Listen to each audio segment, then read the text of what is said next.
बापू बापू मेरी शादी हो गई बापू, और ऊपर से आने वाली मुसीबत में नहीं आई, मैं बहुत खुश हूँ बापू।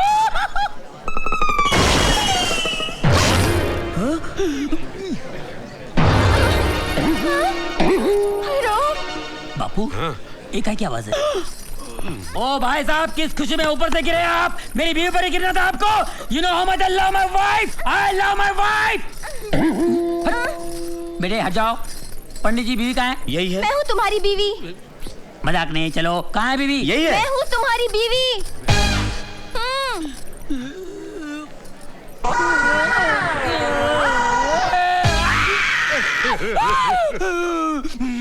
इंस्पेक्टर, मेरी लंबी चौड़ी बीवी को तूने बोनी कर दिया। चल लंबे करके वापस कर। कैसे करो? कैसे तूने छोड़ा? कैसे लंबी कर? मैं नहीं कर सकता। पुलिस वाले को हाथ नहीं लगाना, अंदर कर दूंगा। पुलिस की धमकी देता है? बर्बाद कर दिया मेरे को, लेकिन छोड़ूंगा नहीं। नागिन पिक्चर में रीना की आंखों में हीरो लोगों की फोटो छप गई थी ना, उसी तरह तेरी ये फोटो भी मेरी आंखों में छप गई है। छोड़ूंगा नहीं। स्वामी जी चलो ना, हनीमून मनाते हैं। हनीमून मनाते हैं? अपनी साइज देख इतनी हो गई है, बच्चे पैदा होंगे इतने इतने, मोहल्ले में भागेंगे फिरेंगे, बिल में घुस जाएंगे, उन्हें ढूंढेगा कौन? तेरा बाप या मेरा बाप? चलो ना। कहाँ चलो? ऐसा नहीं चलता है, नहीं चलता है। इसको कोई समझाओ यार। ए पंडित को ऐसा मंत्र मार जिससे लंबी हो जाए। नहीं होगी। नहीं होगी। चल लंबा हो जा, दबा हो जा। स्वामी जी, स्वामी जी।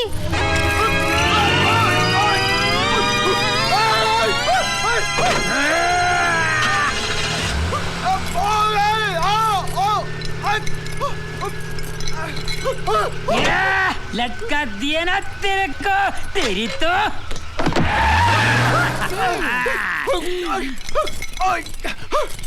अभी कौन है तू? अरे मैं वही हूँ जिसकी बीवी पे तू गिरा था। अरे फिल्म नागिन की हीरोइन रीना रॉय की तरफ मैंने भी तेरा फोटो आंखों में खींच लिया है, इसलिए मैंने भी तेरे को खींच लिया है। अरे तू आके इसको बड़ा कर। अबे तेरी वजह से मेरा हनीमून रुका हुआ है यार। तू आके इसको लंबा कर, नहीं तो मैं तेरे को लंबा करता हूँ। और अबे मुझे नीचे उतार। नीचे उतार? अबे तेरे को ऊपर से डायरेक्ट ऊपर ही पहुंचा दूंगा। तू जानता नहीं मैं कौन हूँ? देख मैं बोलूं नीचे। क्या बोल रहा है? मेरा बाप लगता है क्या तू? अरे बोलने का टाइम नहीं, करने का टाइम है। मैं तेरी कर डालूंगा। तू जानता नहीं मैं कौन हूँ? स्वामी जी क्या बकवास कर रहे हो? बातें करते रहोगे, कुछ करो ना।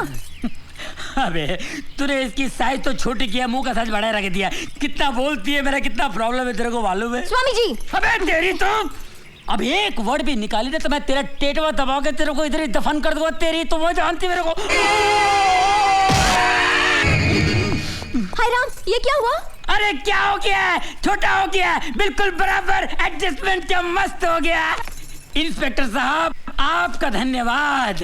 अब तो हनीमून भी होगा हमारा तरीके से, छोटे छोटे बच्चे भी होंगे, आपको दुआएं देंगे। चलो डार्लिंग हनीमून मनाते हैं।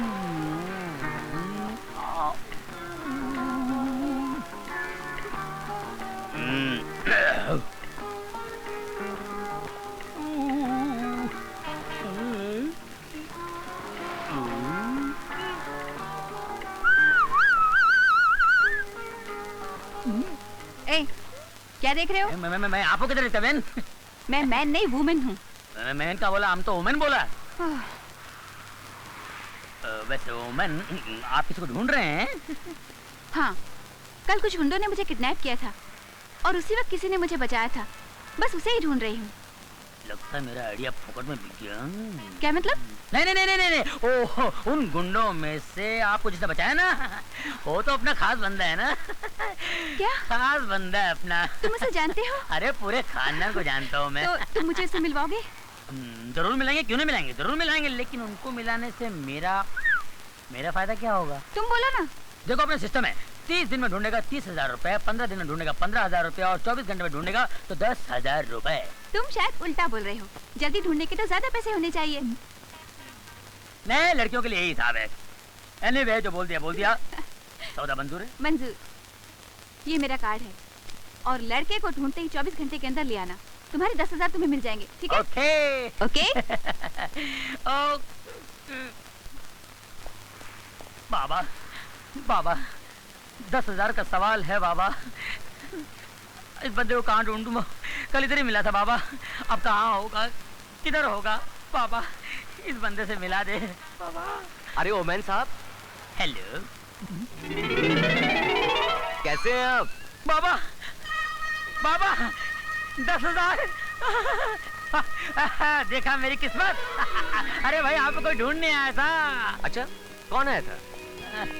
मैं क्यों बताऊं कोई लड़की आपको ढूंढने आई थी। और मैं ये क्यों बताऊं कि उसको आपके पास ले आऊंगा तो मुझे 10,000 रुपए मिलेंगे। और मैं ये क्यों बताऊं कि उसका एड्रेस ये है। ओमैन साहब, आप महान हो सर, यू आर ग्रेट। तुमने मुझे कुछ नहीं बताया, पर अब मैं तुम्हें कुछ बताता हूँ। तुम्हारे 10,000 रुपए गए। कैसे? अब मैं तुम्हें क्यों बताऊं कि मैंने उस एड्रेस को पढ़ लिया। और मैं तुम्हें क्यों बताऊं कि मैं उस एड्रेस पर जाकर उसके घर पर मिलने वाला हूँ। नहीं बताऊंगा, बिल्कुल नहीं बताऊंगा। बाय। बाबा मैं आपको कैसे बताऊं कि मैं कितना बड़ा बेवकूफ हूँ।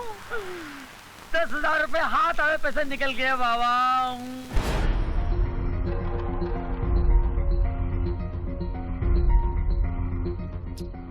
काका कुछ तो बोलो। जिंदगी भर डर डर के जिया हूं मैं, लेकिन आज मौत को इतना करीब से देखा तो सब डर निकल गया। आज पहली बार ऐसा लग रहा है जैसे मैं जिंदा हूं। I'm rocking. You are not rocking. अगर पीसीओ में आपकी जगह ये होता तो जिंदा होता।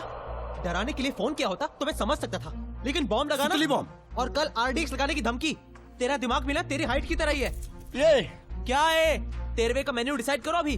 मुझे तो अखबार के दुखद निधन कॉलम में तीनों का फोटो नजर आ रहा है। अरे इधर वो डीवीडी का मैटर पब्लिक के माइंड से वाइप आउट हो ही रहा था कि तुम लोगों ने एक और आइटम पेश कर दिया। हम लोग फिर से ब्रेकिंग न्यूज में यार। अरे लेकिन हमें अक्की नहीं पता था कि ये सब इतना बड़ा हो जाएगा।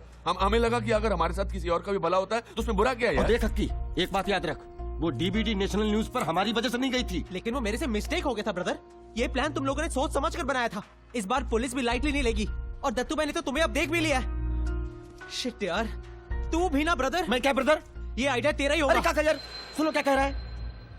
लेकिन इतना सब कुछ जिस दोस्त के लिए किया, पता नहीं उसका भी कोई फायदा हुआ या नहीं।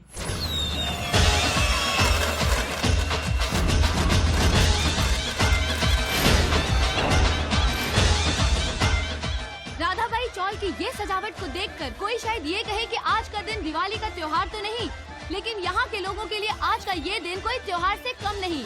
कई महीनों के बाद आज यहाँ के लोगों के चेहरे पर मुस्कान दोबारा आई है, और ये मुस्कान इन्हें मिली है एक अंडरवर्ल्ड गैंग सी कंपनी की मदद की वजह से। तो आइए हम बात करते हैं इस चौल के सेक्रेटरी मिस्टर सदाशिव प्रधान से।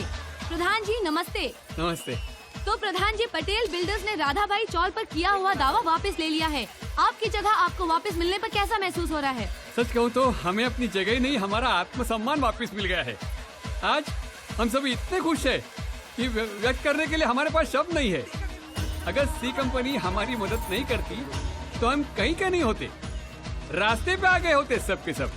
मैं तो इन लोगों को अंडरवर्ल्ड के रॉबिनहुड कहूंगा, गरीबों के मसीहा कहूंगा। वो जहाँ कहीं भी रहे, हम लोगों के आशीर्वाद हमेशा उनके साथ है। और राधाबाई चौल के लोगों की यही दुआ रहेगी कि वो पुलिस के हाथ कभी ना आए। ये थे राधाबाई चौल के सेक्रेटरी प्रधान जी, जो कि एक अंडरवर्ल्ड गैंग को रॉबिनहुड का खिताब दे रहे हैं। मैं ऋतु शर्मा, कैमरामैन संजय जाधव के साथ जी न्यूज मुंबई। अरे जोचा, अरे जोचा, हमारी चाल फिर से हमारी हो गई। अच्छा सच बताऊं, मैंने तो इस जगह की आशा ही छोड़ दी थी रे। अरे सब ठीक हो गया तो रो क्यों रहा है? आज यहाँ सब लोग रो रहे हैं, मगर खुशी से। अरे भगवान सब देखता है, अंधा नहीं है वो। हाँ, कुछ दिनों के लिए कैटरेक्ट जरूर हो गया होगा।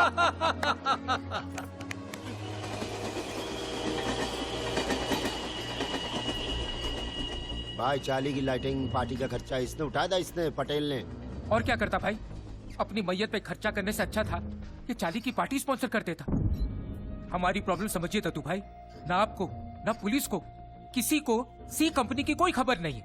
अब आप ही बताइए कि इस सिचुएशन में हम आपसे प्रोटेक्शन की उम्मीद कैसे रख सकते हैं? ए पटेले, अपन लोग कई सालों से मिलके धंधा कर रहे। मेरे हाथ के नीचे कितना मॉल्स, बिल्डिंग बनाया, कभी किसी ने सामने आने की डेयरिंग तक नहीं की।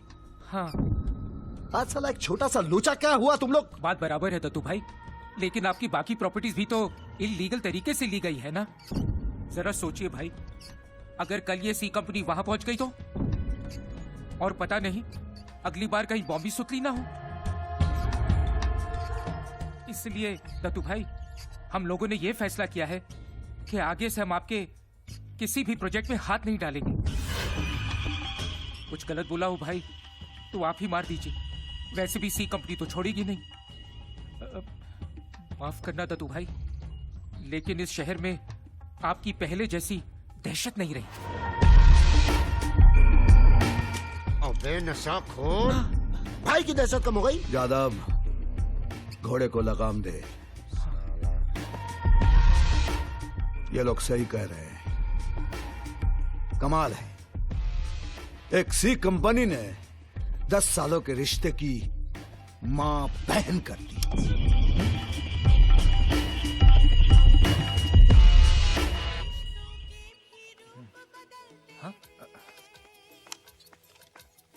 भाई बालाजी, इसको भी भाई आना था।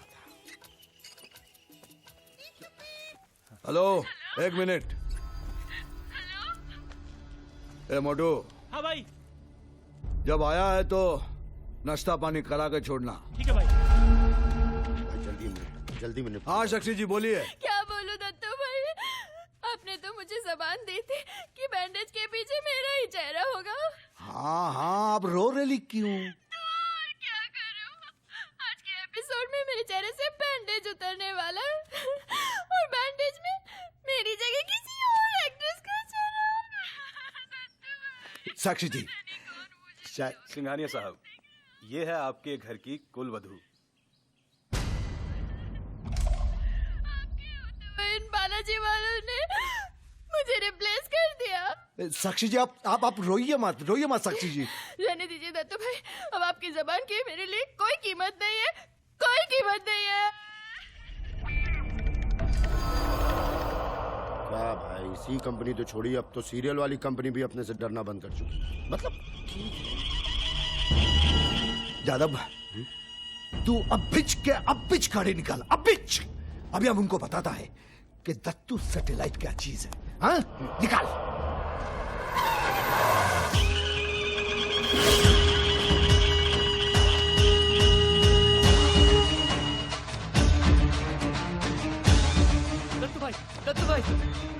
दत्तू भाई, आपकी वजह से मुझे रावण का रोल मिला। समझ में नहीं आता आपका मैं किस मुंह से शुक्रिया अदा करूं।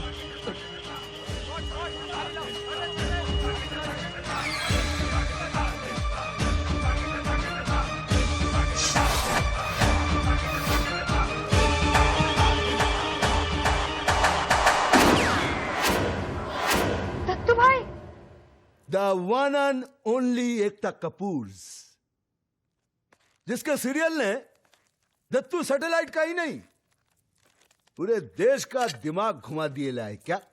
लेकिन कुछ भी बोल, अपन तेरे सीरियल का नंबर 1 फैंस है क्या?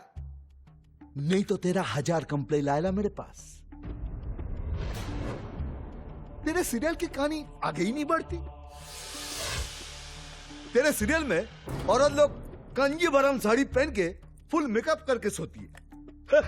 साला माँ कौन, बेन कौन, सास कौन, बहू कौन, कुछ मालूम ही नहीं पड़ता। सब एक ही उम्र के दिखते हैं।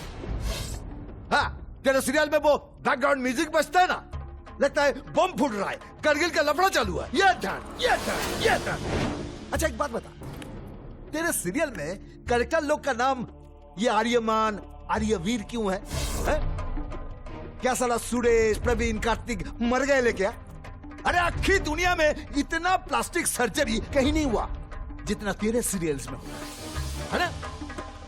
फिर भी अपन तेरे को कुछ बोला नहीं ना? कुछ बोला?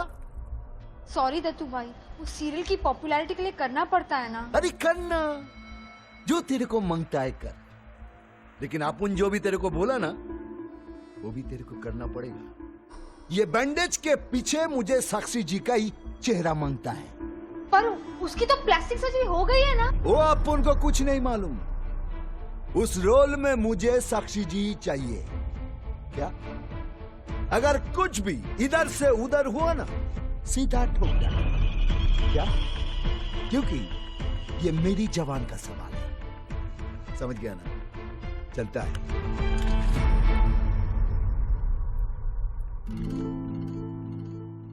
Oh my God. Wait a minute. क्योंकि मेरी जबान का सवाल है, मेरे नई सीरीज के लिए अच्छा टाइटल और शुरू भी कैसे होता?